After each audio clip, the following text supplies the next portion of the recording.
आज हम सुनने जा रहे हैं कहानी इनाम का आधा आधा हिस्सा। एक दिन कुछ लोग कलाकार घूमते घामते विजयनगर में आ पहुंचे। महारानी को नौटंकी देखने की इच्छा हुई। राज परिवार और दरबारियों के लिए रंग भवन में नौटंकी के एक विशेष खेल का आयोजन हुआ। सभी दरबारियों को आमंत्रण पत्र भेजा गया, पर तेनालीराम के पास आमंत्रण पत्र नहीं पहुंचा।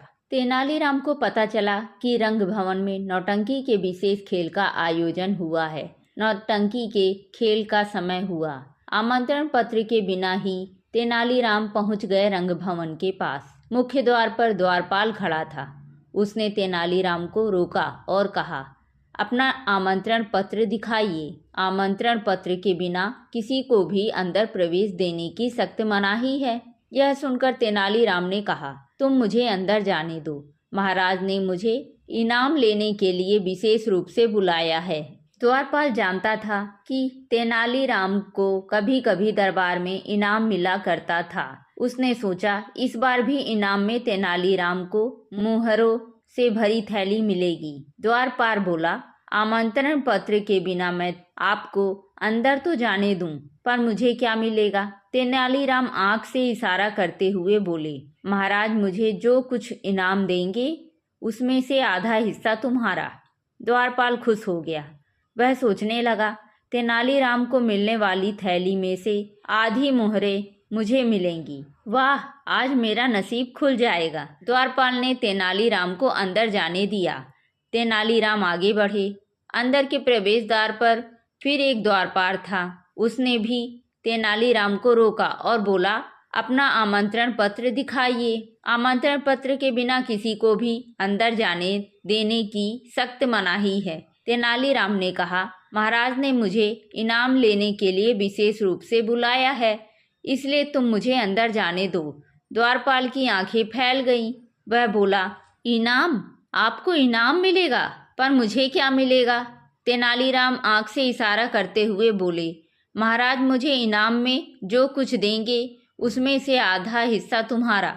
दूसरा द्वारपाल भी खुश हो गया। उसने तेनालीराम को अंदर जाने दिया। अंदर नौटंकी चल रही थी, तुरहिया बज रही थी, ता ता थे थे हो रहा था। राजा के पात्र का अभिनय चल रहा था।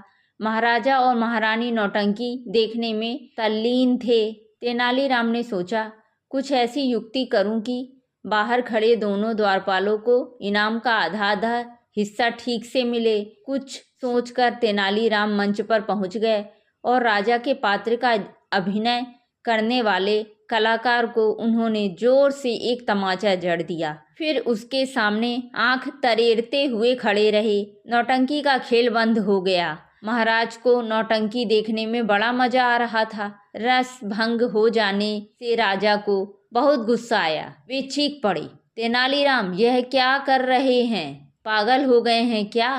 तेनालीराम कुछ जवाब देते उसके पहले ही राजा ने हुक्म दिया, अभी इसी समय सब लोगों के सामने तेनालीराम को 10 कोड़े लगाओ। दरबारियों की बाँचें खिल गईं। उन्हें लगा असली नौटंकी तो अब देखने को मिलेगी। एक सिपाही हाथ में कोड़ा लेकर आ पहुंचा। तभी तेनालीराम ने हाथ जोड़कर कहा, महाराज कोड़े की सजा का आधा आधा हिस्सा पाने के लिए बाहर मेरे 2 मित्र इंतजार कर रहे हैं। महाराज को आश्चर्य हुआ। उन्होंने कहा, कौन है वे मूर्ख? उन्हें अंदर ले आओ।